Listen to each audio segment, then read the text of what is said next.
وذريته وأهل بيته وأصحابه أبي بكر وعمر وعثمان وعلي بن أبي طالب رضي الله عنهم لهم الفاتحة. أعوذ بالله من الشيطان الرجيم. بسم الله الرحمن الرحيم.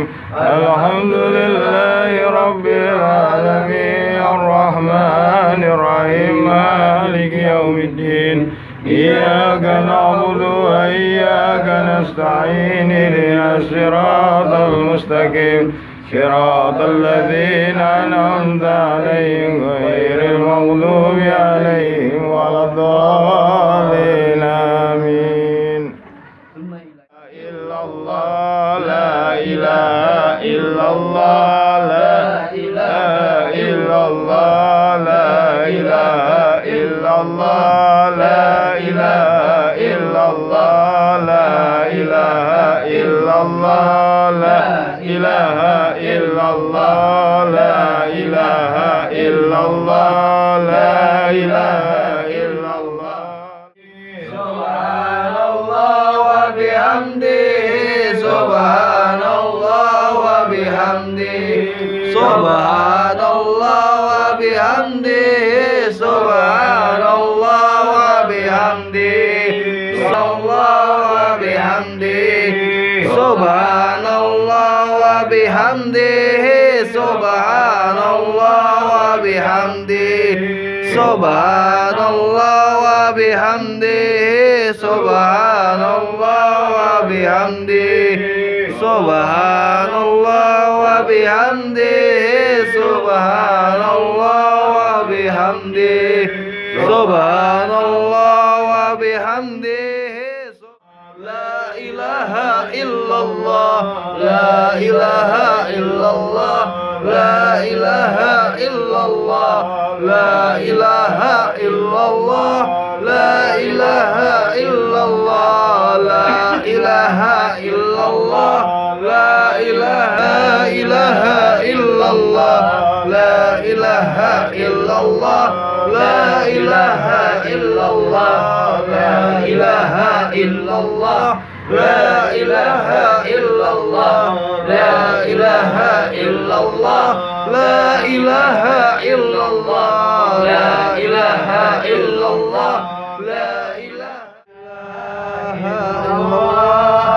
لا إله إلا الله لا إله إلا الله محمد رسول الله. سألناكم ولزلفى رزقناكم وفي أمر قصدناكم فسدوا عزمكم لله. لا إله إلا الله لا إله إلا الله لا إله إلا الله محمد رسول الله. يا ربي بسادتي تحقق لي شرتي عسى تأتي بشرتي ويشفو وقتنا لله. لا إله إلا الله لا إله إلا الله لا إله إلا الله محمد رسول الله. بكشف الحسب عن عيني ورفع بعين من بيني وطمس الكيف والعين بنور الوجه يا الله. لا إله إلا الله لا إله إلا الله لا إله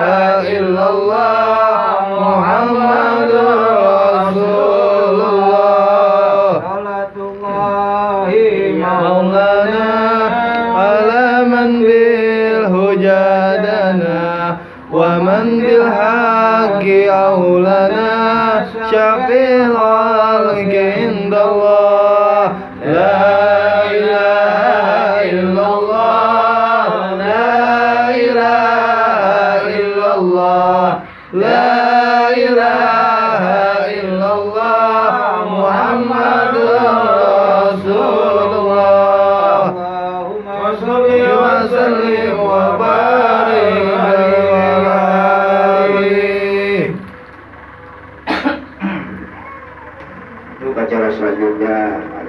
dengarkan sedikit nasihat dari pembimbing kita.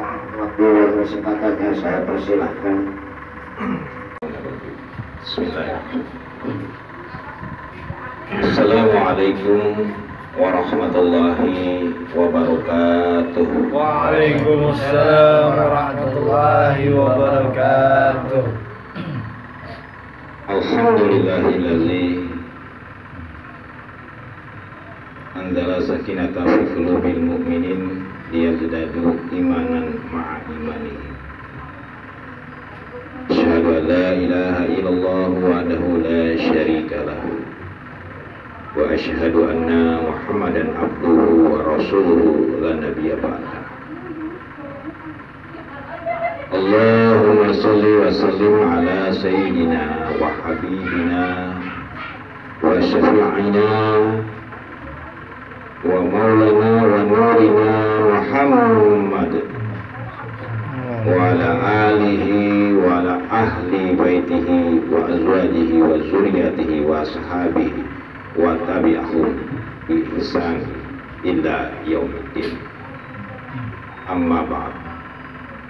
Faqad qala Allah ta'ala fi kitabil karim, a'udzu billahi minasy syaithanir rajim. Bismillahirrahmanirrahim.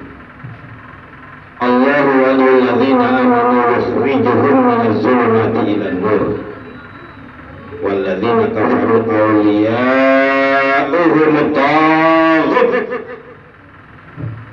yukhrijunahum minan nuri ilaz zulumat ulaika ashabun nari fiha khalidun. Qala Nabi sallallahu alaihi wasallam, talabul ilmi fardhatun ala kulli muslimin wal muslimat. Wa qala aidan al ilmu wa qala aidan man kharaja fi talabil ilmi fa huwa fi sabilillah. Sadaqallah wa sadaqa rasul.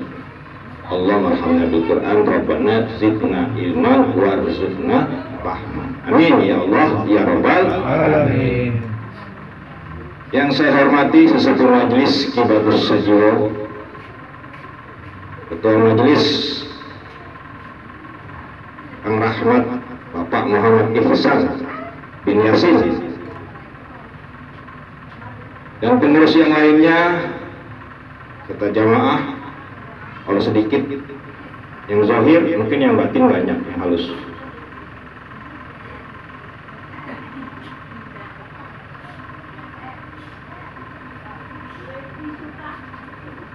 Izinkan saya sejenak untuk memimpin tazkirah.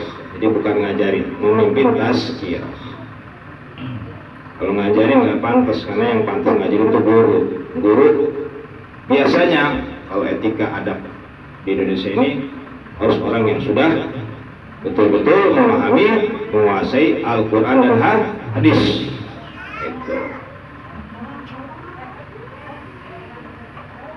Itu menurut standar etika.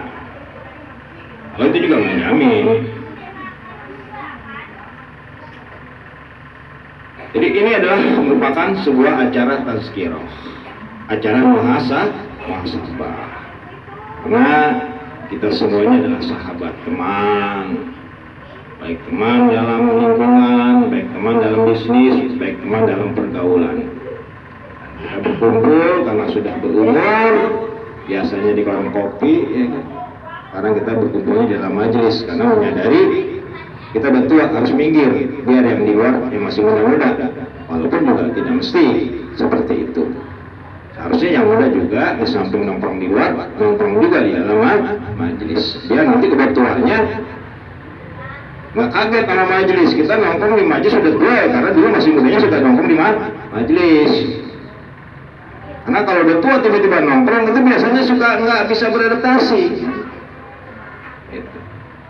Nggak betah di majelis karena masa mudanya nggak pernah nongkrong di majelis. Tapi kalau dari muda sudah biasa nongkrong di majelis, udah tuanya enak kayak kita gini nih, enak. Itulah manusia mengikuti kebiasaan. Itu jadi manusia itu tergantung kebiasaannya, gitu. Yang susah itu meninggalkan yang sesuatu sudah biasa, itu yang susah. Adat atau istiadat, karena udah nggak perlu beradaptasi lagi, nggak perlu lagi bersosialisasi, karena masa mudanya dulu, insya Allah saya yakin sahabat-sahabat semuanya memang udah biasa duduk di majelis, gitu. Insya Allah seperti itu, hingga ada tuanya sampai menghadap Allah tetap di dalam keadaan bermajlis zikir kepada Allah Subhanahu wa ta'ala. Ya Allah, ya Rabbal Alamin. Marilah puji dan syukur, puji dan syukur dari kesadaran hati, bukan dari kebiasaan sekedar etika. Kadang-kadang kita kan udah biasa, alhamdulillah, alhamdulillah, waduh mantap deh, lafaznya betul-betul Arabia, al-lughatul Arabiyah betul-betul mantap. Tapi itu dialek lisan doang, percuma. Ketimbang pakai bahasa Arab, ya Allah, askur ilaika ya Allah, li anta, pakai bahasa Arab mantap. Yati alayya nikmatan katsiran, wah mantap. Tapi bukan dari hati, cuma gaya doang, buat apaan? Nih, ini yang selalu saya ingatkan di dalam majlis, dari hati. Kenapa? Karena inna Allah la yanzur, Allah nggak lihat ajsaminkum, fisiknya, penampilan luarnya, waswarikum, gayanya nggak dilihat. Walau gagah, walau pakaiannya cakep, walau ngomongnya bagus, nggak perlu bagi Allah. Hati, kata Allah. Walakin yanzur qulubikum, yang nggak hati, kata Allah. Kita sadarkan hati kita, kita hantarkan melalui pikiran kita. Karena itulah fungsinya antara hati dan pikiran. Tanpa pikiran hati nggak berfungsi. Tanpa hati pikiran nggak ada gunanya. Yang ada malah merusak. Syukur. Apa yang kita bersyukuri? Waduh banyak banget deh. Sangat banyak. Pikiran kita tidak mampu untuk mengingatnya, untuk menyadarinya, membukanya, menghitungnya, nggak mampu. Nggak usah yang gede-gede deh, yang kecil aja nih, yang kecil. Ya nikmat yang paling kecil nih ya, yang kita rasain nih, yang kadang-kadang nggak kita sadarin. Dua lubang hidung aja deh. Dua lubang hidung yang ada di wajah kita, itu nikmat yang besar. Beda. Tekat ke lubang hidungnya. Atau pilek aja gitu. Aduh, kayaknya uring-uringan nggak karu-karu. Dua lubang hidung aja tuh. Kenapa nih anak hidung nih? Karena anak kemarin habis ngobatin orang kesurupan, obatnya hidung. Ada lu baca-baca tuh macam-macam yang baca. Dari baca zikir, standar, syariat standar sampai ke hikmat. Belum ke tarekat tuh. Setan bandel amat ini. Ternyata setan juga kalau sekop hidung kelagapan. Ngomong bacaan standar syariat udah anda baca, ya kan? A'udzubillahi minasyaitonir rajim. Bismillahirrahmanirrahim. Alhamdulillah, itu standar ruqyah, ya. Ya kan? Al-Fatihah, Al-Falaq, An-Nas, Al-Ikhlas, Al-Kursi, macam-macam deh ayatnya enggak. Kalau setan hebat juga ke setan tuh. Ternyata ketika lubang hidungnya ditekuk ke setan kelagapan juga. Jadi kadang-kadang kesini nih. Nggak cukup hanya bacaan, tapi juga harus tahu titik-titik di mana kelemahan dalam sesuatu perkara itu yang namanya ilmu. Makanya Kanjeng Nabi Muhammad SAW mengajarkan, menetapkan dan memerintahkan fardu. Nggak, yang fardu itu bukan sholat aja ternyata. Kita kan tahunya yang fardu itu sholat. Ternyata menuntut ilmu itu juga punya fardu. Jadi kalau seandainya ada umat Islam yang bodoh, dosa besar. karena melanggar perintah wajibnya fardunya menuntut ilmu yang diturunkan oleh Allah dan Rasulnya. Oh, ini udah beranak pinak ya, turun temurun bahkan 7 turunan. Wajibnya tentang usul din, dasar-dasar fondasi yang ada di dalam agama Islam, wajib yang harus kita pelajari. Apa itu? Yang pertama, Bunyal Islamu ala khamsin syahadatu an la ilaha illallah wa anna Muhammadar Rasulullah wa iqamis shalah wa ita'iz zakah wa siyami Ramadan wa hijjul bait man istata'a ila sabil. Rawahu muttafaqun alaih. Yang pertama yang wajib ilmu yang harus kita pelajari sebelum ilmu yang lain dalam agama Islam, yang pertama tentang syahadat la ilaha illallah Muhammadar Rasulullah. Ini kita pelajari pertama. Apa itu artinya syahadat?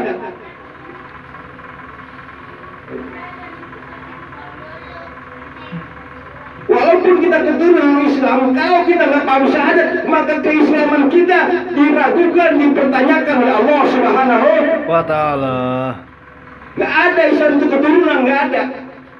Bapak lo Islam, lo jadi orang Islam, nggak ada hukumnya begitu. Yang ada hukumnya bapak lo Islam, lo juga ikut mengucapkan kalimat asyhadu an la ilaha illallah wa asyhadu anna Muhammadar Rasulullah. Baru lo Islam. Bapak lo Islam, lo nggak bersyahadat, nggak diterima. Aku Islam. Kan Islam bukan berdasarkan keturunan, tapi Islam berdasarkan keyakinannya masing-masing. Ini pertama harus kita pelajari, harus kita kuasai, kita tuntut cari gurunya yang bisa mengajarkan kita untuk bisa mengerti apa yang dimaksud dengan asyhadu an la ilaha illallah wa asyhadu anna Muhammadar Rasul.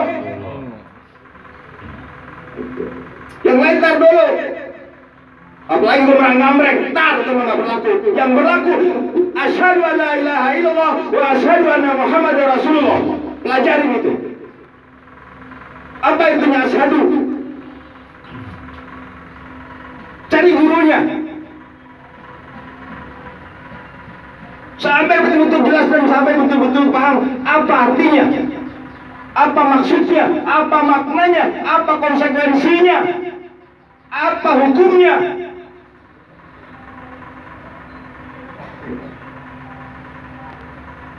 Apa yang membatalkan dan apa yang akan mengurangi syahadat.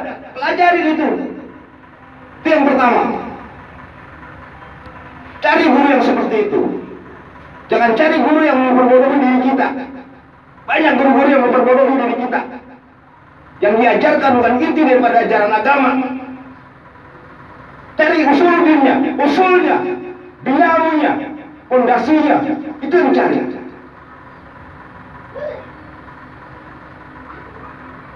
Itu yang pertama saya cari pelajaran pertama tentang syahadat. Saya kejar setiap guru yang betul-betul mengkaji, meneliti tentang syahadat.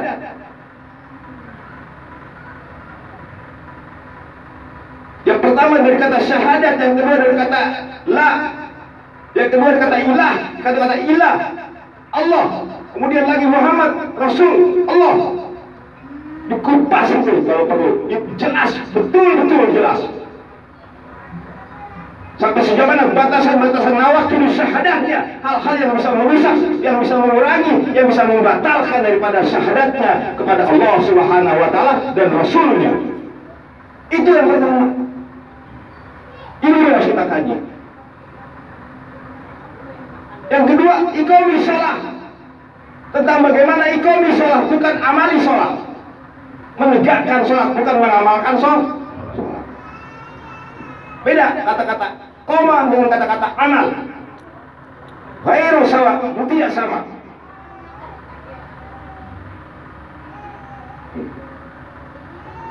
Ada perbedaan kualitas yang terkandung di dalamnya daripada kalimat koma dengan kalimat amal. Di lughatul Arabiyah.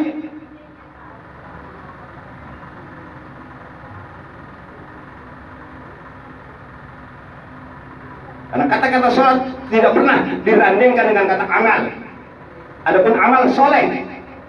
Tapi kalau sholat iqamis sholat, selalu iqamis sholat, laisa amal sholat. Unsur yahi, perhatikan baik saudaraku sekalian nih. Itu yang kedua, iqamah sholat, pelajari tentang sholat.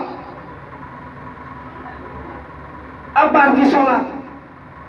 Nanti jangan sampai salah pengertian. Ada nih orang yang mengatakan sholawat sama dengan sholat. Ada itu, saking bodohnya di dalam memahami bahasa Arab. Dia akan saling mengerti, menjelaskan perbedaan-perbedaan setiap huruf, setiap kata, setiap kali. Karena setiap huruf itu berubah dalam bahasa Arab. Itu sorofnya. Jadi belum saya ajarkan di mari. Kenapa? Karena semangat ngaji belum jelas. Saya selalu bertahun-tahun membangkitkan semangat untuk bergerak ke arah Islam. Artinya kita masih mu'alaf dalam kualitas keimanan kepada Allah Subhanahu. Kalau masih mu'alaf, yang diajak adalah bagaimana agar dia tertarik terhadap Islam. Walau kita sudah beranak pinak, berturun-turun jadi orang Islam, tapi kesadaran kita, pengetahuan kita, kualitas keyakinan kita masih mu'alaf.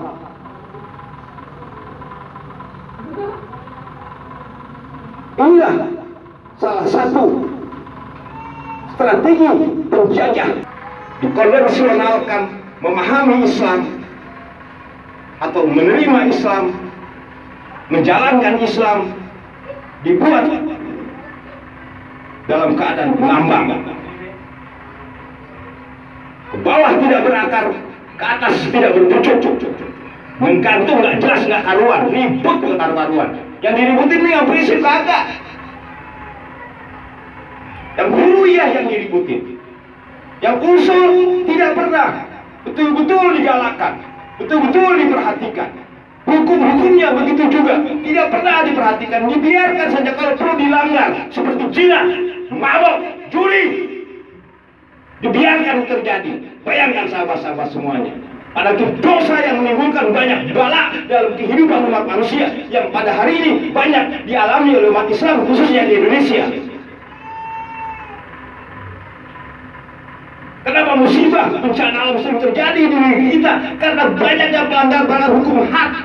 Apa itu hukum had? Hukum-hukum yang besar yang tidak boleh dilanggar, yang sudah ditetapkan oleh Allah Subhanahu wa ta'ala.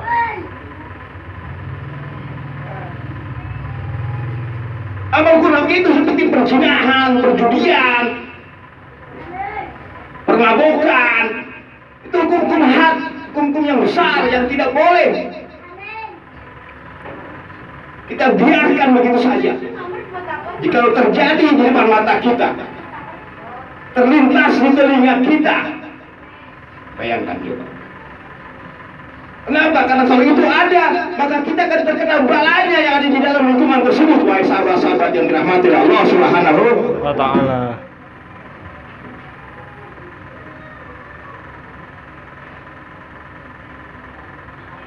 Dan itu harus kita pelajari, wajib fardu.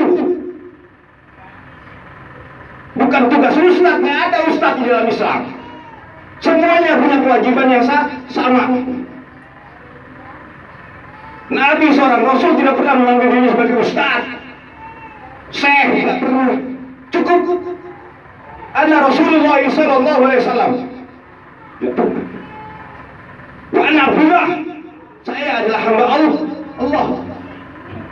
Nggak perlu digede-gedein namanya, nggak perlu diagung-agungkan, dikultuskan, yang akhirnya membuat seseorang melebihi keagungannya daripada Allah Subhanahu wa ta'ala. Nauzubillah, subhanallah. Dan itu akan merusak nilai-nilai syahadat kepada Allah Subhanahu wa ta'ala. Itu tanamkan akidah, tanamkan tauhid, tanamkan syahadat, tanamkan daripada Islam, tanamkan daripada iman. Karena itulah maksud daripada kata-kata yang saya sebutkan tadi. Ini kadang-kadang tauhid aja bingung, tauhid apaan nih? Ya ampun, akidah apa nih? Nggak ngerti, buset. Orang Islam udah bangkotan turun-temurun, dengan kata tauhid aja lo masih bingung. Usuluddin, apa itu usuluddin? Aduh, masya Allah. Salawatan lu bisa panjang-panjang, syahadat lu nggak ngerti. Mau jadi apaan dalam Islam? Salat belakangan. Syahadat dulu rapiin. La ilaha illallah Muhammad Rasulullah. baru selawat setelah itu. Tambah la ilaha illallah dengan sah, pembodohan, pembohongan. Itu kalau mau tahu ilmu yang sebenarnya, wahai sahabat-sahabat sekalian, di dalam Islam. Umirtu an uqatilun nas. Aku diperintahkan oleh Allah untuk memerangi manusia. Apa yang aku perintah memeranginya? Antasyhada la ilaha illallah, atau mereka bersyahadat tentang la ilaha illallah. Apa itu syahadat? Nggak ngerti. Apa mengucapkan asyhadu alla ilaha illallah bersyahadat? Belum. Itu ucapan syahadat.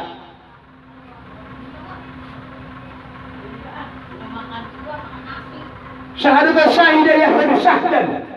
Itu bahasa Arabnya. Apa artinya bersaksi? Apa itu artinya bersaksi dalam bahasa Indonesia? Di dalam bahasa Arab syahadat itu. Syahadat itu artinya melihat, mendengar, dan merasakan hingga meyakini ke dalam hati.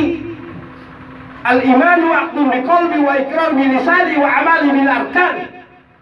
Al-iman itu terhujam di dalam hati, terikrar, tersumpah. Jadi kata-kata sumpah, bukan kata-kata bercanda. Ikrar itu artinya gitu.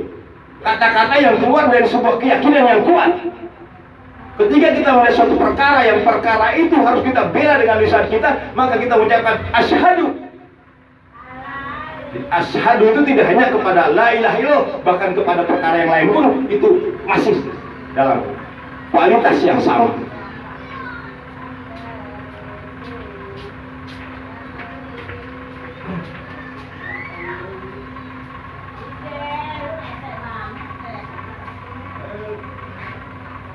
Jadi ketika kita mengucapkan syahadat, itu artinya penglihatan kita begitu jelas tentang Allah.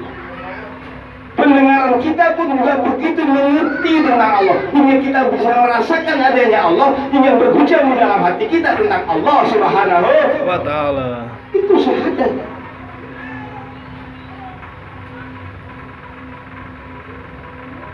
Memang bagi mu'alaf cukup mengatakan, bagi mu'alaf sebagai syarat masuk di dalam Islam. Tapi arti syahadat, makna syahadat, kualitas syahadat itu bukan seperti itu, wahai sahabat-sahabat yang dirahmati Allah Subhanahu wa Ta'ala. Tetapi sebuah kualitas diri yang begitu kuat, mengenal, mengerti, memahami, mengetahui tentang Allah Subhanahu wa Ta'ala. Nah, ketika kita sudah betul-betul mengolah diri kita tentang Allah hingga meningkat kepada kualitas syahadat, itulah yang dikenal dalam tasawuf. Buahnya dikenal dengan istilah musyahadah.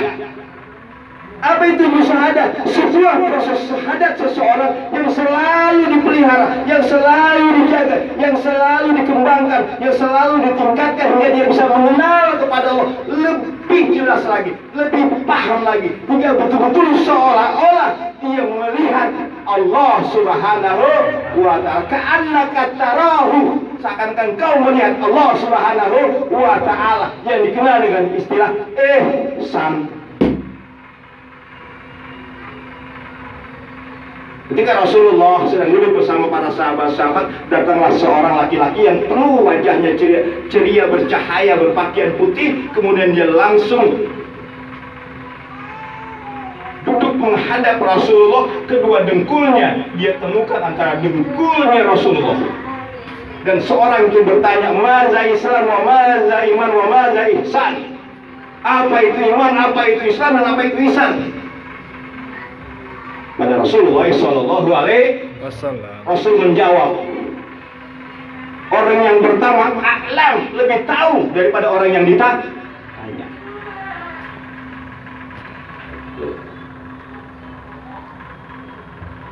Itulah tawadunya Rasulullah Sallallahu Alaihi Wasallam. Ketika seorang laki-laki dengan aura yang bercahaya, berpakaian putih, meletakkan kedua dengkulnya menempel kepada dengkulnya Rasulullah Sallallahu Alaihi Wasallam ketika mengajarkan, menyampaikan tentang arti al-Islam wal iman wa ihsan. Wahai sahabat-sahabat semuanya,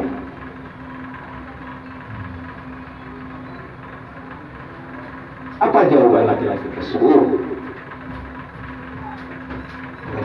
adalah al-Islamu asyhadu an la ilaha illallah wa anna muhammadar rasulullah wa iqamis shalah wa itaiz zakah wa shaumi ramadan wa hijrul bait man istata ila sabil.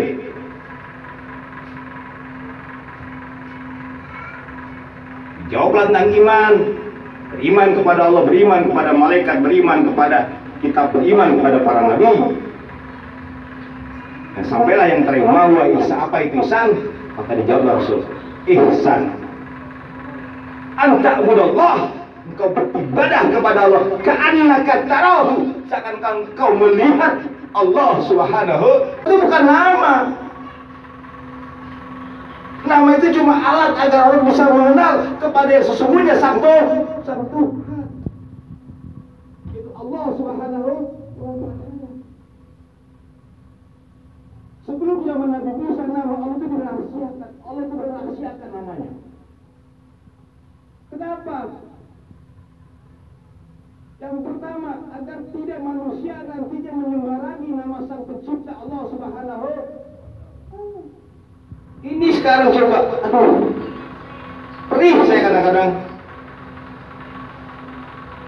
Banyak orang yang menipu atas nama Allah, berbohong atas nama Allah, bersumpah atas nama Allah.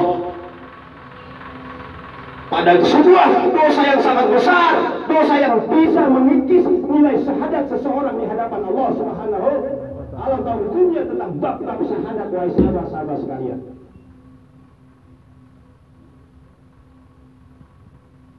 Kalau kita belum bisa memuliakan namanya, lebih baik kita menyebutkan sifatnya Ilahi, Rabbi. Tuh, kalimat lain untuk mewakili sang pencipta yang kita sembah ini. Nama yang agung itu yang tidak boleh kita sembarang sebut. Diberikan jalannya oleh Rasulullah untuk menyebut nama lain, yaitu berupa Rabbi dan Ilahi. Maka wajiblah bagi setiap seorang muslim untuk menghafal apa itu Rabbi, apa itu Ilahi. Karena ada nih orang sama aja pakai Tuhan, ya beda lah. Udah beda bentuk lahiriahnya, beda pula nanti bentuk arti dan maksud. Definisinya, takrifnya kalau dalam bahasa Arab beda, nggak bisa. Robi ya Robi, boleh nggak pakai Tuhan? Ya boleh saja kalau masih bodoh mah, masih awam mah, maklum, masih kecil ya kan, masih mu'alaf gitu. Ini penting, ini menyangkut nilai-nilai yang bersifat dengan akidah, tauhid. Ini kalau mengaji ya sebenarnya, yang lain mah nggak jelas itu, kita pikir nanti. Kalau nggak paham syahadat, wudunya, sholatnya, nggak ada nilai.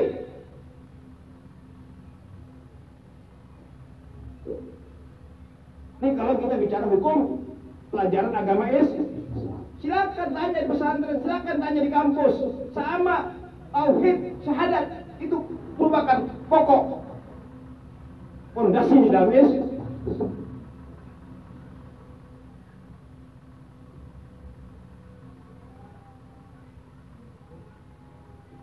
Percuma ngaji kitab juga.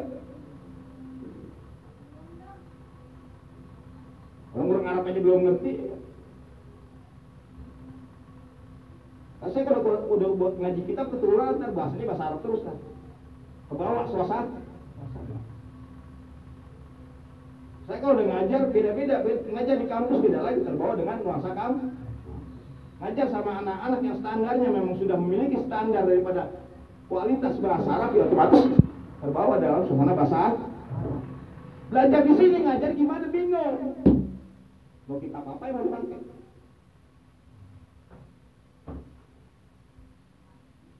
Kitab berkondol.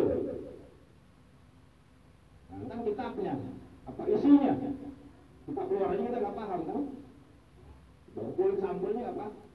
Tulisannya. Tapi semuanya intinya adalah belajar tentang syahadat, tentang la ilaha illallah. Belum bahas ilah loh, belum bahas lahnya apa itu di dalam kalimat la ilaha. Kok ada hukum-hukumnya kalau kita kaji dalam kajian tauhid. Ilah itu ada hukumnya. itulah puncaknya pada kalimat Allah Subhanahu. Udah jelas la ilaha illallah baru Muhammadur Rasul. Udah jelas semuanya secara syariat, baru kaji secara tasawuf. Jangan mentang-mentang udah hafal, udah paham syariat, selesai tidak. Ada makna yang terkandung di dalam kalimat itu, yang makna menjadi sesuatu yang rahasia, yang sulit untuk kita ungkapkan, baik secara pikiran atau standar daripada ilmu